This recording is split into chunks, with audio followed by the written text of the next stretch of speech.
Hello weavers, welcome to desi food. ఇవాళ మన వంటకం పేరు చికెన్ గ్రేవీ. ఇందుకు కావాల్సినటువంటి పదార్థాలు 1 కిలో చికెన్. ఇది బాగా కడిగి పెట్టుకోవాలండి. ఒక 2-3 సార్లు బాగా కడిగి పెట్టుకోండి. ఒక 6-7 పచ్చిమిర్చి ఇలా కట్ చేసుకుని పెట్టుకోవాలి. అండ్ ఉప్పు, పెప్పర్ పౌడర్, మిరప్పొడి, పసుపు, ఇది chicken masala, onion, chopped onion అండి. ఒక పెద్ద ఆనియన్ తీసుకున్నాను నేను. ఒక మీడియం సైజ్ అయితే ఒక 2-3 కట్ చేసుకోండి. అల్లం, వెల్లుల్లి, కొత్తిమీర పేస్ట్ ఇది.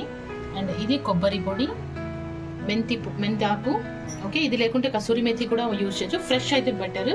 అండ్ ఇది వచ్చేసి టొమాటో, ఒక పెద్ద టొమాటో చాప్ చేసి పెట్టుకోండి ఇలా.